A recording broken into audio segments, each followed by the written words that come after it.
Hello guys, আমি আজকে আপনাদেরকে কাঁচকলা দিয়ে একটা রেসিপি করে দেখাবো। তার জন্য দেখুন আমি এখানে দুটো কাঁচকলা নিয়ে নিয়েছি আর একটা মাঝারি সাইজে আলু নিয়েছি। এগুলো কেটে ধুয়ে তারপর দেখাচ্ছে। দেখুন গাইজ, আমি কাঁচকলাগুলোকে কেটে ভাপিয়ে নিয়েছি আর আমি এখানে একটা উচ্ছে আলু কুচি করে নিয়েছি আর দেবো 5 ফোড়ন, শুকনো লঙ্কার গুঁড়ো, ধনের গুঁড়ো, হলুদের গুঁড়ো। প্রথমে এবার আমি কড়াইতে তেল দিয়ে দিচ্ছি, সর্ষের তেল দিয়ে দিচ্ছি। আমার তেলটা গরম হয়ে গেলে এর মধ্যে আমি প্রথমে 5 ফোড়নটা দিয়ে দিচ্ছি, তারপরে আমি কাঁচা লঙ্কা চেরা দিয়ে এবার আমি এর মধ্যে উচ্ছেগুলো দিয়ে আমি একটুখানি হালকা ভেজে আমি তুলে নেবো।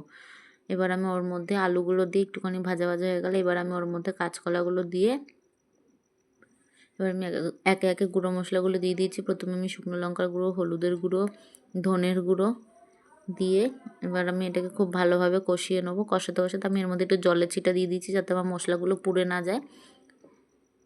কষাতে কষাতে এবার আমি এর মধ্যে নুন দিয়ে দিলাম।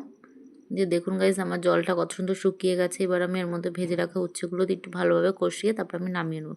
এই দেখুন গাইস, আমার এটা খুব ভালোভাবে কষানো হয়ে গেছে, ভাজা ভাজা হয়ে গেছে। আপনারা চাইলে বাড়িতে এভাবে করে খেয়ে দেখতে পারেন।